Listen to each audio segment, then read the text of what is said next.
रक्षाबंधन में चली आई हो डीजे हेलो गरबा सुनो भैया सरगम रिकॉर्डिंग स्टूडियो दिल्ली।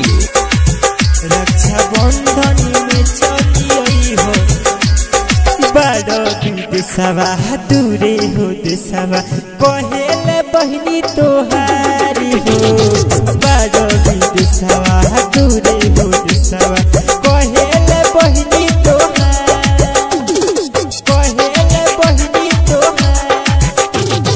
बड़ो देशवा दूरे हो देशवा कहेले बहनी तोहारी हो बड़ो देशवा दूरे हो देशवा कहेले बहनी तोहारी।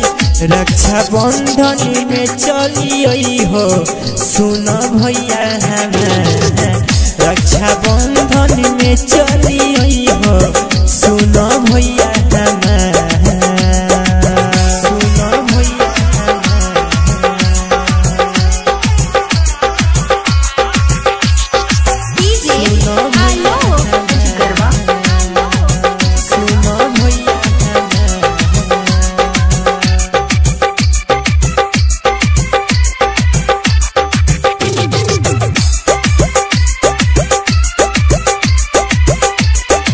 बड़ी से भैया दे तरी जाए ललका कलम से कके आई हसाई ललका कलम से कके आई हसाई नौकरी से भैया दे तरी जाए ललका कलम से कके आई हसाई।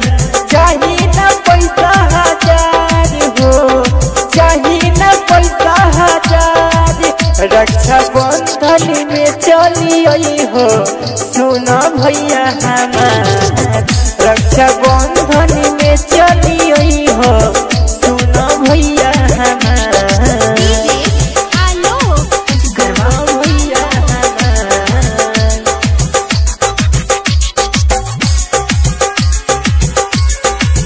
रक्षाबंधन में चली आई हो राइटर राजन के संग ही ले आई हो रक्षाबंधन भैया नहीं भूलई हो रक्षाबंधन भैया नहीं भूलई हो राइटर राजन के संग ही ले आई हो रक्षाबंधन भैया नहीं भूलई हो। कहेला सारी परिवार कहेला सारी परिवार रक्षाबंधन में चली आई हो सुनो भैया हमार रक्षाबंधन में चली आई हो सुनो भैया हमार। सरगम रिकॉर्डिंग स्टूडियो दिल्ली।